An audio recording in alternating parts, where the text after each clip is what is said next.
Today I am going to tell you that how to teach science to your kids, how to teach a particular concept to your kids, because while you are teaching science, the concept clarity is must, which I am saying since my first video. And in this video I am going to tell you that how to teach a particular concept of science to your kids and to your students. As if you are teaching a pressure topic given in the NCERT book of class 8, what is pressure? Pressure is a force. Pressure is a force working on per unit area. That means if I am standing here, or whatever force I am exerting on this earth by my weight, that is the pressure I am exerting on earth. Its formula is P equals to F upon A, where F is force and A is surface area. P is directly proportional to force and inversely proportional to area. That means if we increase force, pressure will also increase, and if we increase surface area, then pressure will decrease. Its unit is Newton, N for Newton, and Newton is the unit of force, and meter square is for area, because meter square is the unit of area. So here comes Newton per meter square. But if we talk about its SI unit, then the SI unit of pressure is Pascal, and we denote it by PA. But telling this much for pressure is not sufficient for your kids, for your students. They need more explanation regarding this topic.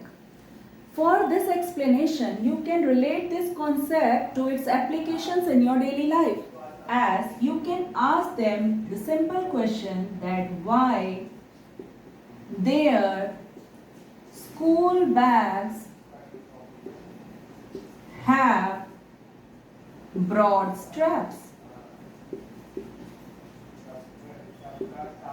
Why their school bags have broad straps. If we are saying that broad means we are increasing the surface area, and by increasing the surface area we are decreasing pressure, because they both are inversely proportional. Inversely means if one will increase, then the second one will decrease.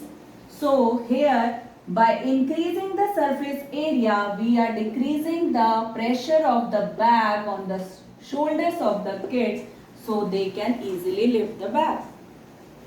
One more question you can ask is why big vehicles have broad and more number of tires. More number of tires. Why big vehicles have broad and more number of tires? Again, same concept, same application, that by making broad tires, by increasing their number, we are increasing surface area.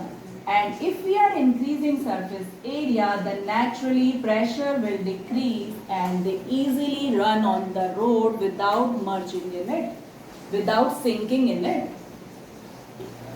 One more question I am writing here, that is it easy to walk on the soil with shoes or with pencil heels?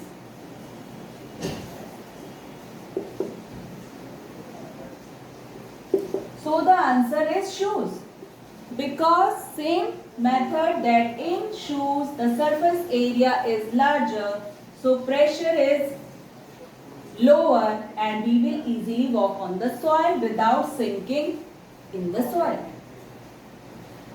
You can ask such type of questions from your kids as one more question. When you make an impression with your shoes on the soil, then that impression is superficial or deep. That impression is superficial. But what happened when you press your foot hard on the soil? The impression you will make now is deeper than the earlier one. Why? Because now we have increased the force. What we have done? We have increased the force, and if we increase the force, then pressure will naturally increase and it will make deeper impression on the soil.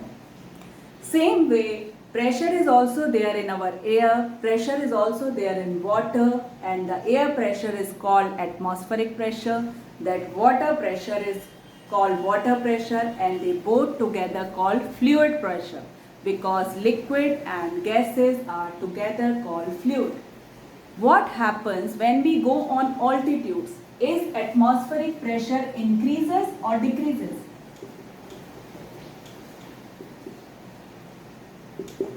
Atmospheric pressure increases or decreases? When we go on height, atmospheric pressure decreases.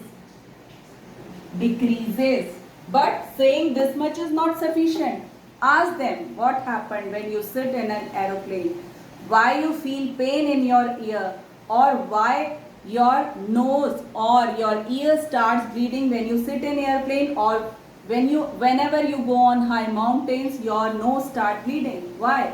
Because their atmospheric pressure will decrease but your body pressure, your blood pressure remain the same. So internal pressure is higher than the outer pressure and your nose starts bleeding or you feel pain while landing or while taking off in an airplane because there is a fluctuation in atmospheric pressure.